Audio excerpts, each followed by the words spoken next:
Assalamualaikum warahmatullahi wabarakatuh. Halo Sobat BN. Manusia dalam menjalani kehidupannya pasti bersinggungan dengan manusia lainnya. Hampir tidak ada satupun dari manusia yang bisa hidup sendiri.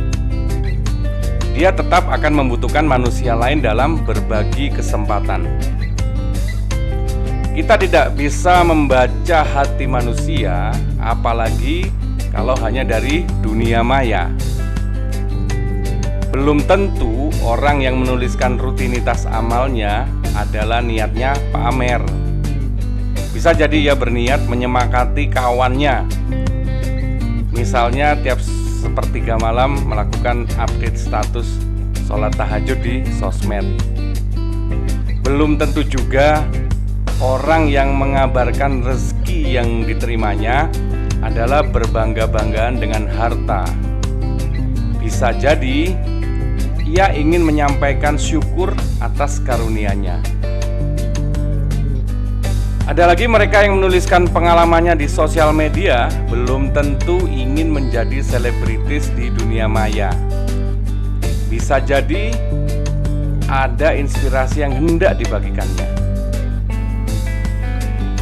Mereka yang menyampaikan secuplik ilmu yang diketahuinya juga belum tentu ingin diakui banyak ilmunya.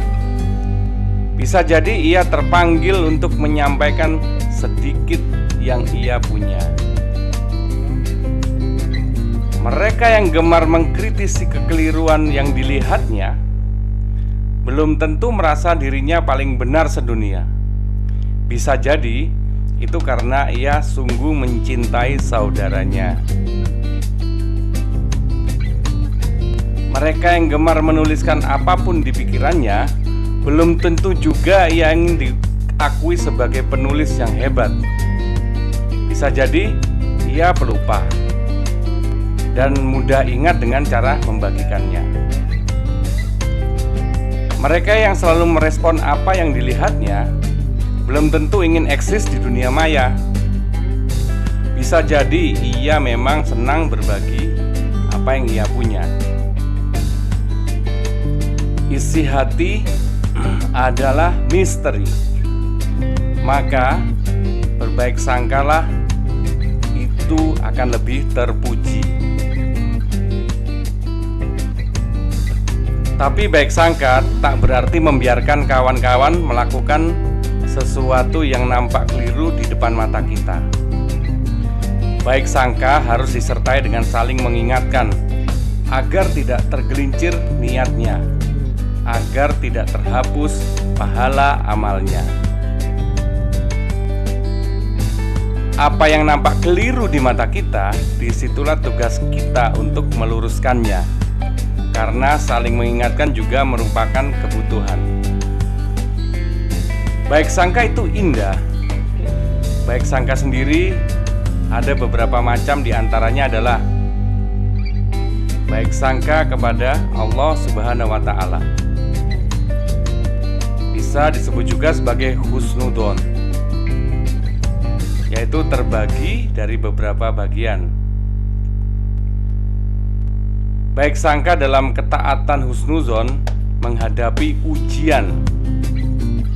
Berikutnya, husnudon dalam setiap nikmat yang dilimpahkan.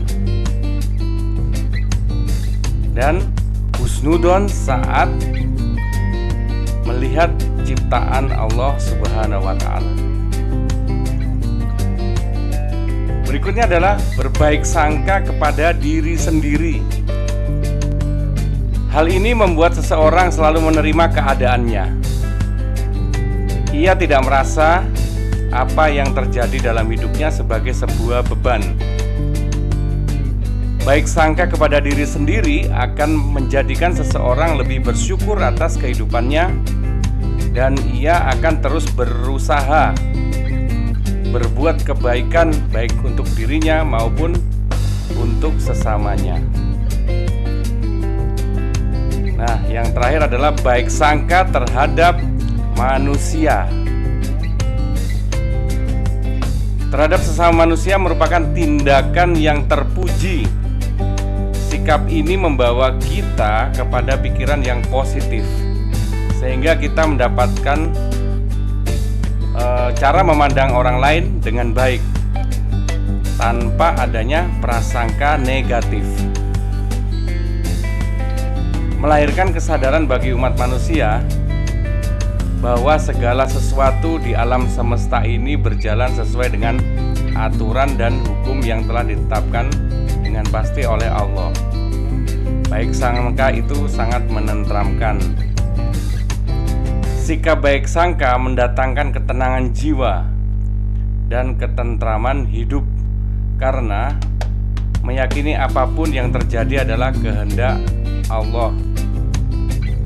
Demikianlah pembahasan tentang sikap berbaik sangka.